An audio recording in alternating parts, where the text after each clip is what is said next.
Ниту една земја во Европската Унија, ниту една земја во светот не може сама да се справи со толку голем број жртви со тешки изгореници. Ова го порача поранешниот министер за здравство на Романија, Влад Војкулеску, на кобниот 16 март, кога Македонија се соочи со најтрагичниот настан во поновата историја – пожарот во Кочанското, така наречено Кабаре Пулс. Војкулеску повика земјава веднаш да го активира механизмот за цивилна заштита на Европската Унија и да не ја направи истата грешка како Романија во 2015 година. Тогаш, по пожарот во ноќниот клуб Колектив во Букурешт, земјата доцна го активирала овој механизам, што резултирало со загуба на животи кои можело да бидат спасени. Каква е постапката за активирање на овој механизам, кој уште еднаш се покажа како спасувач на животи, и зошто е ефикасен? Одговори побаравме од Дирекцијата за заштита и спасување, која е контакт точка за негово активирање во земјава. Во случајот на Кочани, механизмот е активиран околу 12 часа по пожарот, по одлука на владата. Механизмот го активираме со испраќање на мејл до Центарот за координација на одговор при катастрофи на Европската Унија. Тоа е еден оперативен центар кој што работи 24/7. Тој мејл потоа државите го препраќаат, односно центарот го препраќа до државите членки на Европска Унија и државите кои што се членки на механизмот за цивилна заштита, како што сме ние, и тие на основа на барањето нудат помош согласно нивните капацитети со кои располагаат. Тоа оди многу брзо, многу оперативно и кога ние ќе добиеме понуда од некоја држава, формално треба да ја прифатиме. Тогаш почнала интензивна координација меѓу институции, министерства, амбасади. Кога и од која земја ќе стигнат транспортни летала и медицински тимови и каква логистичка поддршка им е потребна? Ова е сите држави што дале, што понудиле помош преку механизмот. Значи, еве со светла боја се оние што понудиле помош, меѓутоа од овие не сме прифатиле. Со темно-зелена боја се тие што понудиле помош. Овие со авиончето се што обезбедиле транспорт, овде значи Полска и транспорт и хоспитализација. Романија, например, транспортираше. Луксембург 2 пати транспортираше без да хоспитализира. Што се бараше конкретно од нас како држава која бара помош, требаше да доставиме иницијали и датум на раѓање на пациентите. Нормално листите ги подготвуваше Министерството за здравство согласно приоритетните потреби.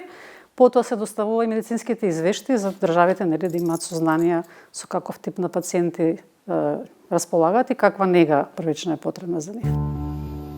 Во случајот со Кочани преку механизмот на ЕУ, вкупно 40 пациенти се пренесени на лекување во некои од европските земји. Тоа се околу 20% од повредените во пожарот. А пред Кочани, истиот механизам беше активиран во 2007 година, уште пред да станеме членка, за помош при гаснење шумски пожари. Потоа, алармот беше вклучуван 2 пати последователно поради поплави, за оние во Тетовско во 2015 и во Скопско во 2016 година.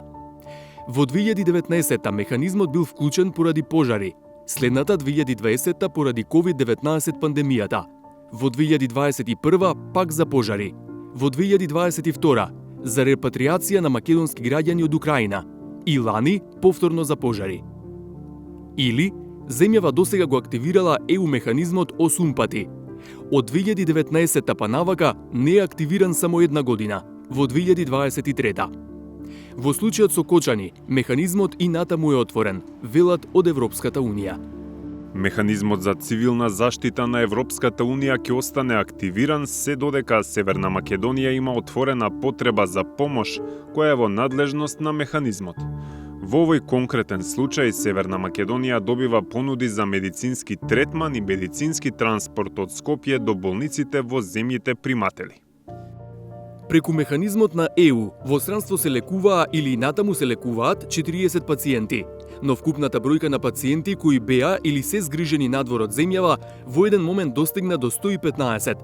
Разликата од 40 до 115 е бројот на пациенти за кои некои земји понудија, дадоа и се уште даваат поддршка во директен контакт со македонските власти. Шефот на дипломатијата Тимчо Муцунски вели дека првата билатерална поддршка стигнала од соседите Грција, Бугарија и Србија. Беше многу сложено. Не сакам да користам збор како тешко, затоа што сметаме дека со тоа што го правевме не само тој ден, туку неколку дена последователно, помагавме да се спасат животи и да се помогне на луѓе на кои што им требаше помош и на крајот од денот затоа сме ние платени и ангажирани да работиме во интерес на државата и на нејзините граѓани. Во голема мера беше потребна и активација на лични релации, често, кои што ги имаме на ниво председател со председател, премиер со премиер, во голема мера јас како министер за надворешни работи со мои колеги министри за надворешни работи. Тој вели дека голем дел од трошокот за лекувањето на повредените во странство ќе биде покриен од самиот механизам на ЕУ, а остатокот некои земји понудиле да го покријат преку директна помош. Еден таков пример е, например, примерот со Австрија покрај другите земји, Литванија и така натаму, сите земји, значи, дадоа директна помош. Има и други форми на билатерална помош. Тука како пример на тоа ја издвојувам помошта која што ја дадоа Чешката република, Израел со испраќањето на своји специјализирани медицински лица. Значи, они го организираа и авиопревозот за тие лица, нивниот престој тука, тие во голема мера често носеа и нивна специјализирана опрема, например, израелците, докторите беа голем број од нив пластични хирурзи и тука вршеа и соодветни интервенции. Земјава на располагање има и други механизми за помош при кризни ситуации, како оној на НАТО. Но кога се активира, тој ги алармира и подалечните НАТО земји како Соединетите Американски држави и Канада. Па во случајот со Кочани, далечината не би била во полза на рационалноста и итноста. Има и други можности.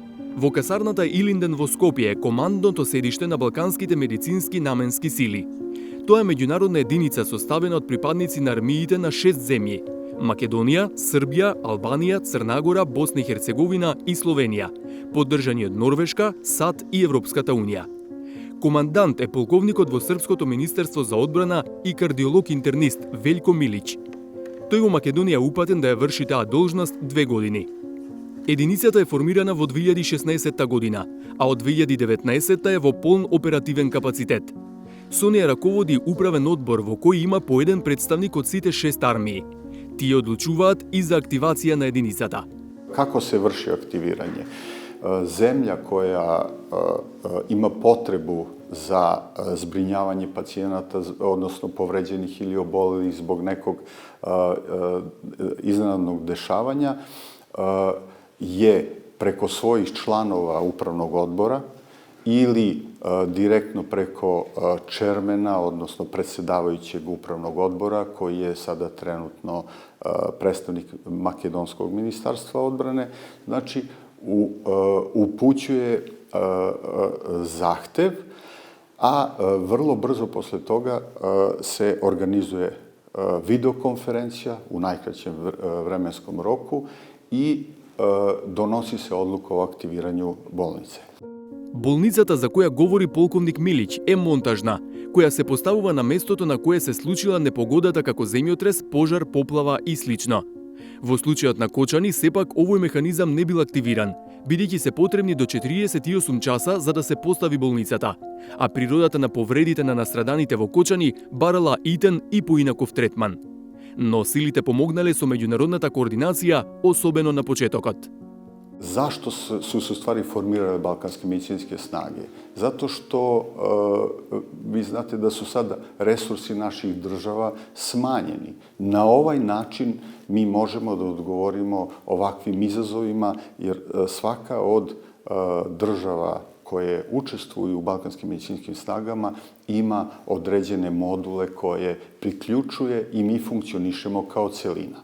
Ali da bi funkcionisali kao celina, moramo da imamo neke zajednička pravila ponašanja i rada. Tu je potreba da svaka rotacija koja traje 2 godine svoju bolnicu sertifikuje da ona radi po NATO pravilima. Сумирано, членството во НАТО, членството во регионални иницијативи и особено кандидатскиот статус за ЕУ значат дека на земјата има кој да ја помогне кога ќе биде најпотребно. Таа помош повеќе пати е покажана на дело. Но нашата соговорничка од Дирекцијата за заштита и спасување порачува. Ние не треба да бидеме држава која што е зависна од меѓународна помош, туку да ги зајакнуваме своите ресурси, односно конечно да ги научиме лекциите после секоја катастрофа и да не ги повторуваме грешките. Ако државата покаже дека научила лекција, засега тоа е од искуството на Романија.